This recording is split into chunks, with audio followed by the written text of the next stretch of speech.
சற்று நேரத்துக்கு முன்பதாக கத்தாருடைய அதிபர் பிரான்சினுடைய அதிபர் இம்மானுவல் மெக்ரானோடு தொலைபேசியில் உரையாடி இருக்கிறார் என்கிற செய்திகள் வெளியாகி இருக்கிறது. கான் யூனிஸ் பகுதிகளில் சிறிய அளவில் இயங்கி வந்த அமல் மருத்துவமனையும் இன்றோடு இழுத்து மூடப்படுகிறது. இனிமேல் அமல் மருத்துவமனை செயல்பட முடியாத அளவுக்கு இஸ்ரேலிய ஆக்கிரமிப்பு ராணுவம் மருத்துவமனையின் மீது படுபயங்கரமான தாக்குதல்களை நடத்தி இருக்கக்கூடிய அதே நேரத்தில் அவங்க உணவு கொடுக்க வந்ததே நாடகம், உணவு கொடுக்காம விட்டதும் நாடகம்ங்கிறது தெரியும். ஆனால் அதுக்கு சொல்ற பதில் என்னன்னு கேட்டா, பாலஸ்தீன விடுதலை ராணுவம் எங்களை அச்சுறுத்துகிறது என்கிறார்கள். ஒரு வாதத்திற்கு இது உண்மை என்று வைத்துக் கொண்டால், அமெரிக்காவினுடைய உணவு வழங்குகிற திட்டத்தையே அச்சுறுத்துகிற அளவுக்கு பாலஸ்தீன விடுதலை அமைப்பு இந்த நேரத்திலும் பலமாக இருக்கிறது என்பதையும் அவர்கள் சொல்லாமல் சொல்லிக் கொண்டிருக்கிறார்கள் என்பதையும் நம்ம புரிந்து கொள்ள முடியும். ஆனால் உண்மை என்னவென்று சொன்னால், இங்க நீங்க பார்க்கலாம், எகிப்தினுடைய கடற்பரப்புல ஃப்ரீடம் ஃப்ளோட்டிலா கூட்டணியினுடைய மேடரின் கப்பல் நிற்கக்கூடிய காட்சியை தான் நீங்க இந்த மேப்ல பார்க்கலாம். இது லைவ்ல இருந்து நாம ட்ராக் பண்ணி எடுத்திருக்கக்கூடிய ஒரு மேப்பாக இருக்கிறது.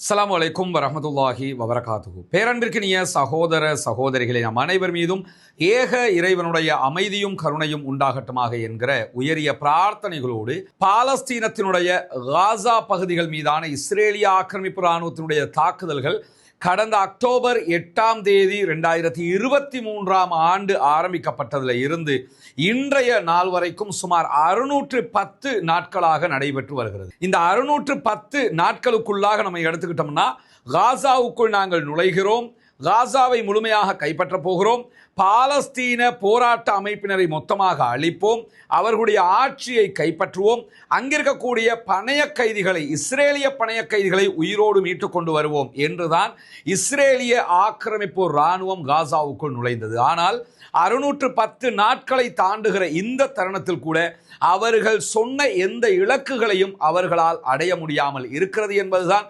அவர்களுடைய மாபெரும் தோல்வியாக சர்வதேச மட்டத்தில் பார்க்கப்படுகிறது. ஆனாலும் தொடர்ந்தும் பாலஸ்தீன அப்பாவிகள் மீதான படுபயங்கரமான தாக்குதல்களை இஸ்ரேல் நடத்தி வருகிறது என்பது நமக்கு தெரியும். இன்றைக்கு கடந்த 24 மணி நேரங்களுக்குள்ளாக 71 அப்பாவிகள் கொல்லப்பட்டிருக்கிறார்கள், ஷஹீதாகி இருக்கிறார்கள். காசாவிலே இதுவரைக்கும் 109 பாலஸ்தீன அப்பாவிகள் படுகாயம் அடைந்திருக்கிறார்கள் என்கிற செய்திகளையும் பாலஸ்தீன சுகாதார அமைப்பு இன்றைக்கு வெளியிட்டிருக்கக்கூடிய அதே நேரத்தில் கான் யூனிஸ் பகுதிகளில் சிறிய அளவில் இயங்கி வந்த அமல் மருத்துவமனையும் இன்றோடு இழுத்து மூடப்படுகிறது. இனிமேல் அமல் மருத்துவமனை செயல்பட முடியாத அளவுக்கு இஸ்ரேலிய ஆக்கிரமிப்பு இராணுவம் மருத்துவமனையின் மீது படுபயங்கரமான தாக்குதல்களை நடத்தி இருக்கக்கூடிய அதே நேரத்தில் நார்த் காசா பகுதிகளில் எந்த விதமான மருத்துவமனைகளும் இயங்கவில்லை என்கிற செய்திகளையும் இன்றைக்கு WHO வேர்ல்டு ஹெல்த் ஆர்கனைசேஷனும் வெளியிட்டிருக்கக்கூடிய காட்சிகளை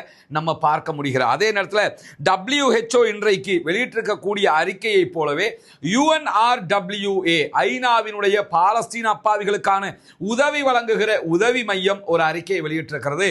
அதில் அவங்க என்ன சொல்றாங்கன்னா, எனி டைம் காசா மக்களுக்கு உதவி வழங்குவதற்கு நாங்கள் காத்துக் கொண்டிருக்கிறோம், ஆனால் காசாவுக்குள் நுழைவதற்கான அனுமதி எங்களுக்கு இன்னும் தரப்படவில்லை. காசாவுக்குள் நுழைவதற்கான அனுமதி தரப்படுகிற பட்சத்தில் உடனடியாக மக்களுக்கான உணவுகளையும் மருந்துகளையும் விநியோகிப்பதற்கு தேவையான அனைத்தையும் நாங்கள் ஏற்பாடு செய்து வைத்திருக்கிறோம். ஆனால் காசாவுக்குள் இயங்கக்கூடிய UNRWA அமைப்பினர் பாலஸ்தீன விடுதலை இராணுவத்தோடு இணைந்து தாக்குதல்களில் ஈடுபட்டதாக இஸ்ரேல் பொய்யான குற்றச்சாட்டுகளை சுமத்தி வருகிறது. தொடர்ந்தும் நாங்கள் அதற்கான ஆதாரங்களை ஐநாவில் சமர்ப்பிக்குமாறு கேட்டு வருகிறோம். அவர்கள் எந்த ஆதாரங்களையும் சமர்ப்பிக்கவில்லை என்கிற செய்தியையும் அவர்கள் வெளியிட்டிருக்கிறார்கள். அதே நேரத்தில் நமக்கு தெரியும், ஒரு நாடகம் அரங்கேறியது. அமெரிக்காவும் இஸ்ரேலும் சேர்ந்து பாலஸ்தீன அப்பாவிகளுக்கு உணவு கொடுக்க போகிறோம் என்று காசா ட்ரஸ்ட், காசா அறக்கட்டளை என்றொன்றை ஆரம்பித்து அதனூடாக உணவு கொடுக்க வந்தாங்க. அங்க உணவு கொடுக்க வந்த இடத்துல உணவு எடுக்க வந்த அப்பாவிகளை சுட்டுக் கொன்றவர்கள் இன்றைக்கு ஒரு அறிக்கையை வெளியிட்டிருக்கிறாங்க. அந்த அறிக்கையில் அவங்க என்ன சொல்றாங்கன்னா, பாலஸ்தீனத்துக்குள்ள எங்களுக்கு உணவுகளை விநியோகிக்க முடியல, ஏன்னா பாலஸ்தீன விடுதலை இராணுவம் எங்களை அச்சுறுத்துகிறது என்று ஒரு கதையை அளந்து விட்டுருக்கிறாங்க. அவங்க உணவு கொடுக்க வந்ததே நாடகம், உணவு கொடுக்காம விட்டதும் நாடகம்ங்கிறது தெரியும். ஆனா அதுக்கு சொல்ற பதில் என்னன்னு கேட்டா, பாலஸ்தீன விடுதலை ராணுவம் எங்களை அச்சுறுத்துகிறது என்கிறார்கள். ஒரு வாதத்திற்கு இது உண்மை என்று வைத்துக் கொண்டால், அமெரிக்காவினுடைய உணவு வழங்குகிற திட்டத்தையே அச்சுறுத்துகிற அளவுக்கு பாலஸ்தீன விடுதலை அமைப்பு இந்த நேரத்திலும் பலமாக இருக்கிறது என்பதையும் அவர்கள் சொல்லாமல் சொல்லிக் கொண்டிருக்கிறார்கள் என்பதையும் நம்ம புரிந்து கொள்ள முடியும். ஆனால் உண்மை என்னவென்று சொன்னால், பாலஸ்தீன விடுதலை அமைப்பு பலமாக இருக்கிறது, ஆனால் உணவு கொடுக்கக்கூடிய யாரையும் அவர்கள் அச்சுறுத்தவில்லை. பாலஸ்தீனத்திற்கு உணவு கொடுக்க வேண்டிய பொறுப்பில் இருக்கக்கூடிய ஐநாவினுடைய உதவி மையமான UNRWA உணவு வழங்க விடாமல் தடுப்பதுதான் இவர்கள் செய்யக்கூடிய மிகப்பெரிய அநியாயமாக இருக்கக்கூடிய நேரத்தில், சற்று நேரத்துக்கு முன்பதாக கத்தாருடைய அதிபர் பிரான்சினுடைய அதிபர் இம்மானுவல் மெக்ரானோடு தொலைபேசியில் உரையாடி இருக்கிறார் என்கிற செய்திகள் வெளியாகி இருக்கிறது. அந்த உரையாடல்ல எதிர்வருகிற நாட்கள்ல, எதிர்வருகிற 18ஆம் தேதி வாஷிங்டன்ல நடைபெற இருக்கிற பாலஸ்தீனத்திற்கு ஆதரவான மாநாடு தொடர்பாக பேசப்பட்டதாகவும், பாலஸ்தீனத்தை தனிநாடாக அங்கீகரிப்பது தொடர்பான பல விவகாரங்கள் பேசப்பட்டதாகவும் கத்தார் முதல் கட்டமாக செய்தி வெளியிட்டிருக்கிறது.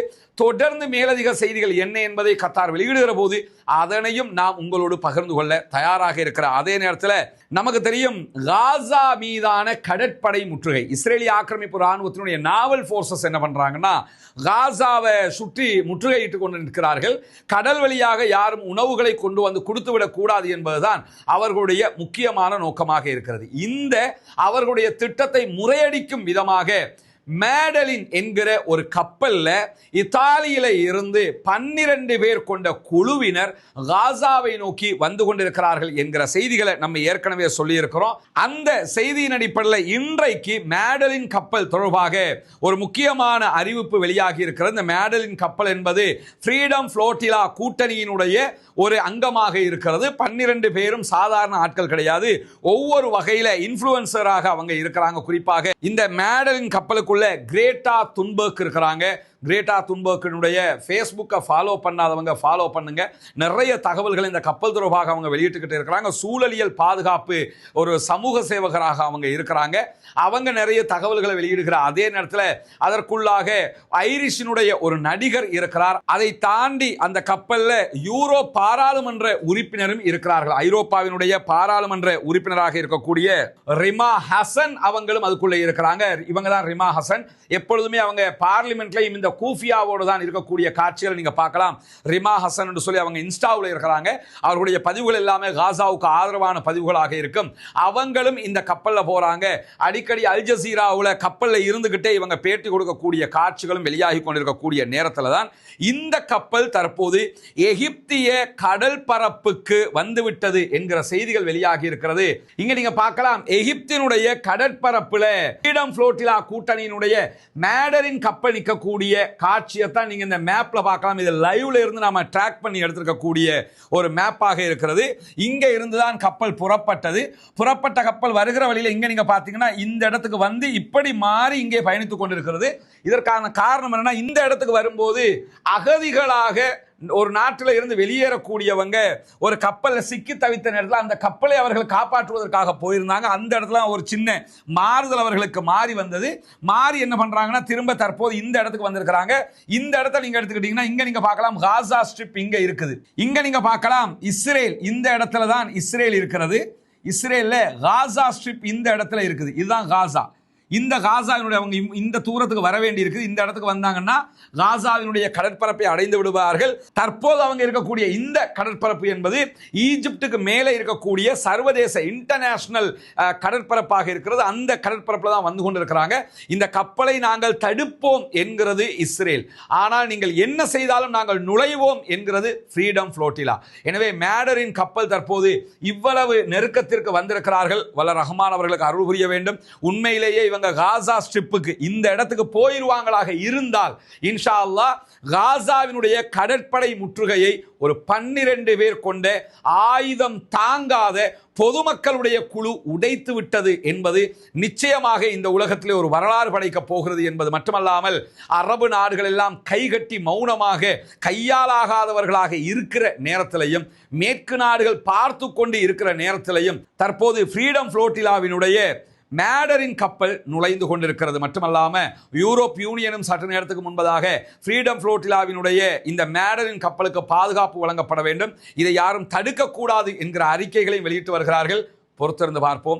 இன்னும் ஒரு நாள் அல்லது 2 நாட்களுக்குள்ளாக காசாவை நெருங்கிவிடக்கூடும். அந்த செய்திகளை லைவ் ட்ராக்ல பார்க்க முடிகிறது.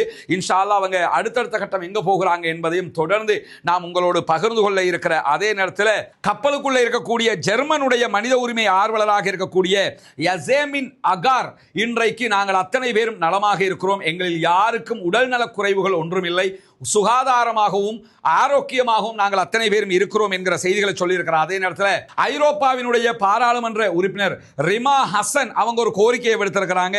ஃப்ரீடம் ஃப்ளோட்டிலாவுக்கு தேவையான பாதுகாப்பான பாதையை உறுதி செய்வது சர்வதேசத்தினுடைய கடமை, எங்களை உள்ளே நுழைய விடாமல் தடுத்தால் சர்வதேசமே தோற்றுவிட்டது என்று அர்த்தம் என்கிற யதார்த்தபூர்வமான அறிக்கையையும் இன்றைக்கு ரிமா ஹசன் அவங்க வெளியிட்டிருக்கிறாங்க.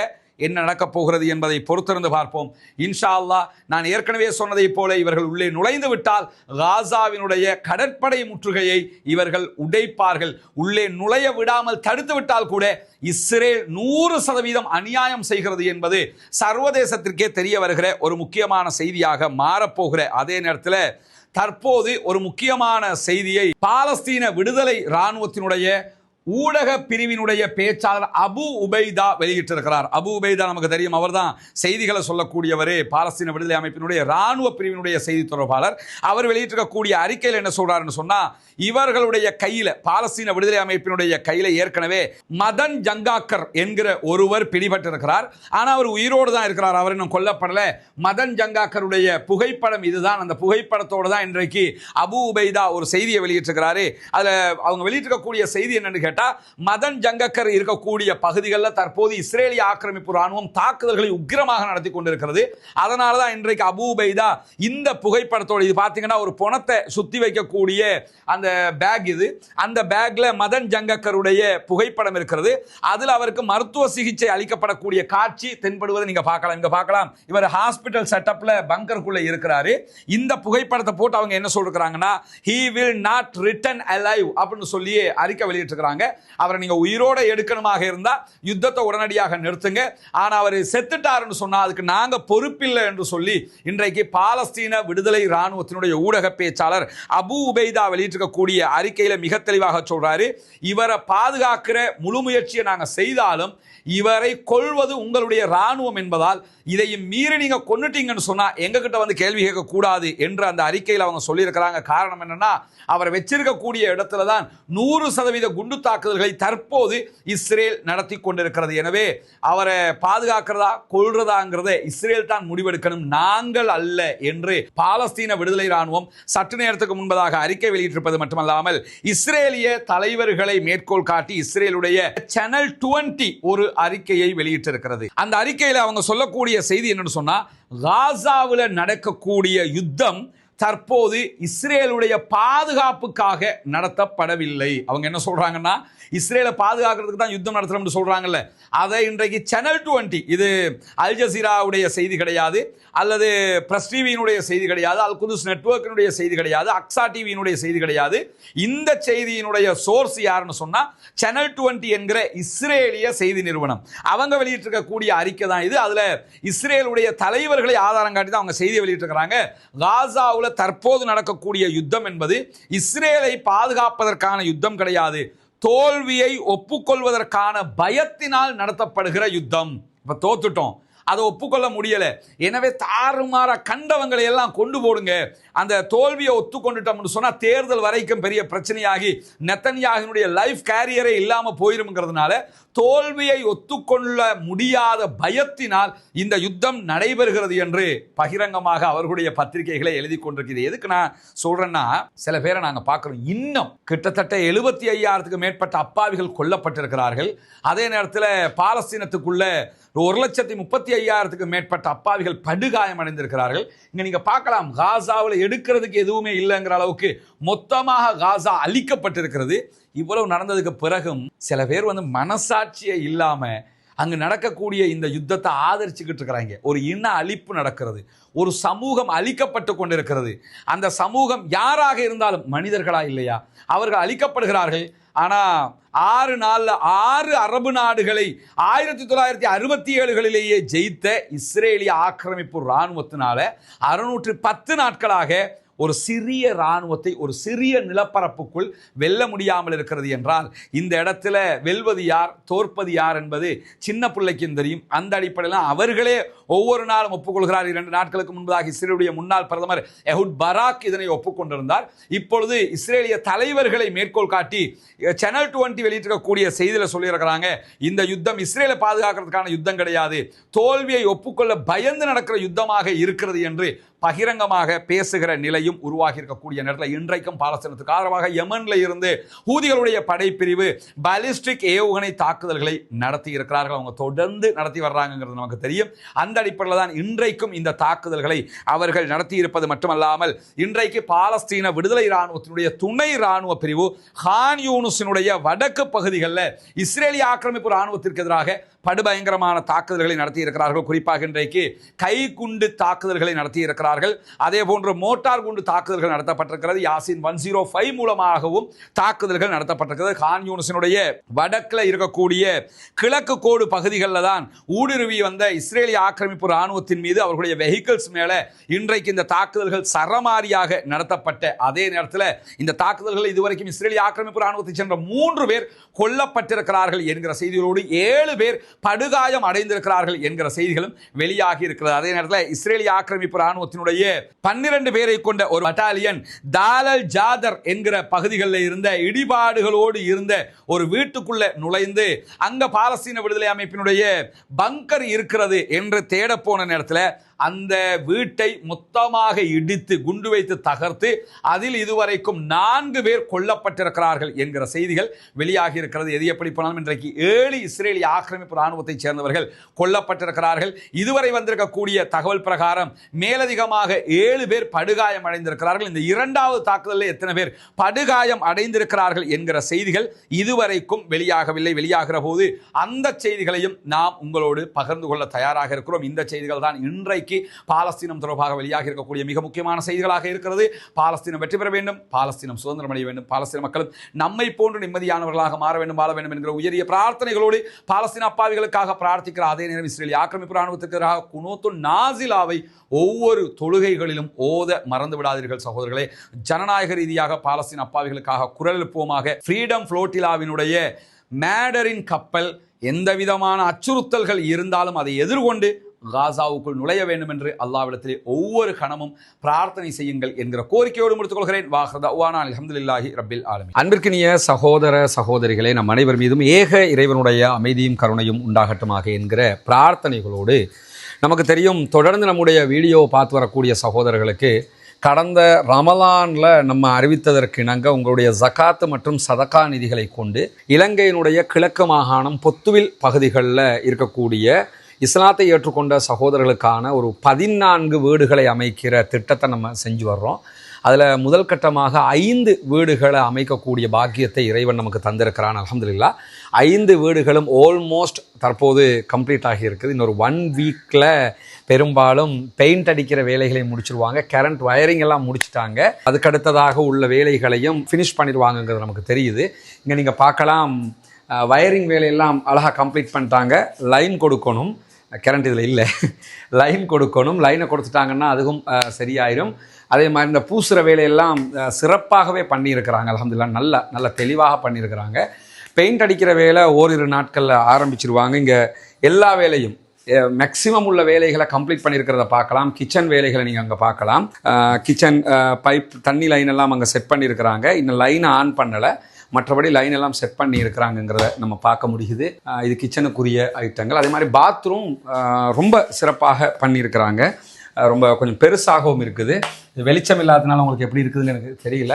குளிக்கிறதுக்குரிய செட்டப்பு, அதே மாதிரி பைப்பு செட்டப்பு எல்லாமே எல்லாம் அந்த 2-in-1 அழகாக பண்ணியிருக்கிற காட்சிகளை நீங்கள் பார்க்கலும். இந்த ரூம் எல்லாம் நல்லா சிறப்பாகவே பண்ணியிருக்கிறாங்க. சில சகோதரர்கள் சுட்டி காட்டினீங்க, அந்த பலகைக்கு தேவையான பூச்சி பூசிப்பட்டில்லை அப்படின்னு சொன்னீங்க. அது பூச்சி பூசியிருக்கிறாங்க. இது கருப்பு கலரில் வளமையில் இருக்கும், ஆனால் இது கருப்பில் இல்லை, கொஞ்சம் தெளிவாக இருக்குது அல்ஹம்துலில்லாஹ்னு சொல்லி அதுக்குரிய பூச்சிகள் எடுத்து பூசியிருக்கிறாங்க. அதனால் திருப்பி அதை அந்த கரையான அரிக்கிற மாதிரியான செட்டப்புகள் வர்றதுக்கு வாய்ப்பில்லை இன்ஷா அல்லாஹ். காற்றடிச்சா கலண்டு போகாத விதமாக ஓட்டை போட்டுட்டு சைட்ல எல்லாம் அதுக்குரிய அந்த நேர்த்தியான சில வேலைகளை பாஸ்மார் இதில் எல்லாம் பண்ணியிருக்கிறாங்க. ஃபுல்லாக பண்ணிவிட்டு அதை இறுக்கமாக வைக்கிற விதமாக செஞ்சுருக்கிறாங்க. இதில் சில ஓடுகள் போட்டு அந்த மேலே ஏறி நின்று தான் அதை செய்வாங்க. அதில் சிலது கலட்டி இருக்கிறாங்க, அதை திருப்பி ஃபிட் பண்ணுவாங்க. அதுக்குரிய அரேஞ்ச்மெண்ட் பண்ணியிருக்கிறோம். கடந்த வீடியோவில் பார்த்தவங்க பார்த்துருப்பீங்க, இந்த இடத்துல ட்ரைனேஜ் சிஸ்டம் வச்சுருந்தோம். இப்போ அதை கம்ப்ளீட் பண்ணி ஃபில் பண்ணிட்டாங்க. இந்த இடத்துல அதான் மூடி இருக்கிறாங்க. இங்கெல்லாம் நீங்கள் பார்க்கலாம், மிகச்சிறப்பாக பண்ணிட்டாங்க அல்ஹம்துலில்லாஹ். ரொம்ப தெளிவாக எல்லாமே சூப்பராக பண்ணியிருக்கிற காட்சிகளை தான் நம்ம இதில் பார்க்குறோம். அல்லாஹ்வுக்கு எல்லா புகழும். இதற்காக நிறைய உதவிகளை செய்திருக்கக்கூடிய சகோதரர்கள், எல்லா சகோதரர்களும், இன்னும் சொல்லப்போனால் நம்ம டெய்லி நாங்கள் பார்க்குறோம். நேற்று கூட ஒரு சகோதரர் 170 ரூபா இதற்காக தந்திருக்கிறார். உண்மையிலே ரொம்ப ரொம்ப மகிழ்ச்சியாக இருக்குது. அவரால் அதுதான் முடியும், அதை தர்றாரு. எனவே அவருடைய பங்களிப்பும் இதில் இருக்கிறது என்கிற மகிழ்ச்சியான ஒரு செய்தி நமக்கு இருக்குது. இப்படி அவங்களால எதெல்லாம் முடியுமோ அதெல்லாம் தர்றாங்கங்கிறது ரொம்ப ரொம்ப சந்தோஷமான மகிழ்ச்சியாக இருக்குது. ஏன்னா அவங்களோட பங்களிப்பும் இதில் இருக்குதுங்கிறது அவங்களுக்கு ஒரு மகிழ்ச்சி தான். எனவே அல்லாஹ் இது அத்தனை பேருக்கும் கூலி தர பொருத்தமானவன் கூலியை தர வேண்டும் என்று பிரார்த்தனை செய்கிறார். அதே நேரத்தில் இதற்காக இங்கே நின்று இரவு பகல் பாராமல் எந்த விதமான லாப நோக்கமற்று செயல்படக்கூடிய சகோதரர்கள் இருக்கிறாங்க. அவங்களுக்காகவும் கட்டாயம் பிரார்த்தனை பண்ணுங்க. இன்ஷா அல்லாஹ் இன்னொரு வீக்கில் இது கம்ப்ளீட் ஆகும். இந்த மாத கடைசி அல்லது அடுத்த மாத ஆரம்பத்தில் நம்ம இந்த 5 வீடுகளை 5 குடும்பங்களுக்கு கையளிக்க இருக்கிற அந்த மகிழ்ச்சிகரமான சம்பவமும் நடைபெற இருக்கிறது என்பதையும் இந்த இடத்துல உங்களுக்கு தெரிவித்துக் கொள்கிறேன். இது எல்லாமே நீங்கள் தரக்கூடிய தான தர்மம், ஜக்காத்து, சதக்கா நிதிகளை கொண்டு தான் நம்ம செஞ்சுக்கிட்டு இருக்கிறோம்ங்கிறது உங்களுக்கு தெரியும். 14 வீடுகள் நம்ம கட்டணும். அதில் 5 வீடுகள் அல்லாஹ்வுடைய உதவியால் பெரும் பாடுபட்டு அல்ஹம்துலில்லாஹ்னு நம்ம அத்தனை பேரும் ஒன்றிணைந்து இதை நம்ம செஞ்சுருக்கிறோம். இன்ஷா அல்லாஹ் விரைவில் இது தொடர்பான வரவு செலவு எவ்வளவு நமக்கு கிடைத்திருக்கிறது, எவ்வளவு செலவழிச்சிருக்கிறோம், இன்னும் எவ்வளோ தேவைப்படுகிறது என்கிற விவகாரங்களையும் உங்களோடு நம்ம பகிர்ந்து கொள்ள இருக்கிறோம். ஏன்னா இது எல்லாமே ஓப்பன் தான், டயரி எல்லாம் கிடையாது. இது சிலபஸ் புக்கு மாதிரி புரட்டி பார்க்க முடியும். ஏன்னா நான் இதை செய்யவும் இல்லை, நீங்கள் இதை செய்யவும் இல்லை, நம்ம செஞ்சுக்கிட்டு இருக்கிறோம்ங்கிறதுனால நாம் செய்கிற பணியை நாம் தெளிவாக தெரிந்து கொள்ள வேண்டும். நாம் நம்பிக்கைக்குரியவர்களாக இருக்க வேண்டும். நீங்கள் தருகிற ஒவ்வொரு ரூபாயும் இந்த மக்களுக்காக செலவு செய்யப்படுகிறது என்பதற்கான அந்த நம்பிக்கை உங்களுக்கு கிடைக்கிற போது தான் மேலதிகமாக நம்ம நிறைய சேவைகளை இந்த மக்களுக்கு பண்ண முடியும். எனவே இந்த மக்களுக்கான இந்த பணி தொடர வேண்டும். நிறைய தேவையுடைய மக்கள் இருக்கிறாங்க. நம்ம வரும்போது டெய்லி மருத்துவ உதவி கேட்குற மக்களுக்கு பார்க்குறோம். மற்ற உதவிகளை நிறைய சகோதரிகள் கேட்குறாங்க. எங்களால் முடிஞ்சதை தாம்மா நாங்களும் பண்ண முடியும். நிறைய நீங்கள் எங்கள்கிட்ட கோரிக்கை வச்சாலும் எங்களால் முடிஞ்ச வரைக்கும் நாங்கள் பண்ண பார்க்குறோம். அதே மாதிரி நிறைய படிக்கிற பிள்ளைகள் எஜுகேஷன் ஹெல்ப் கேட்குறாங்க. முடிஞ்ச வரைக்கும் நாங்கள் அதுக்கு முன்னுரிமை கொடுத்துக்கிட்டு இருக்கிறோம். ஏன்னா நம்ம சமூகம் கல்வியில் எவ்வளோ பின்தங்கியிருக்குங்கிறது நமக்கு தெரியும். எனவே அல்லாஹினுடைய அருளால் இந்த பணி வெற்றிகரமாக முடிய வேண்டும். மேலதிகமாக நம்ம நிறைய பணிகளை செய்யணும்.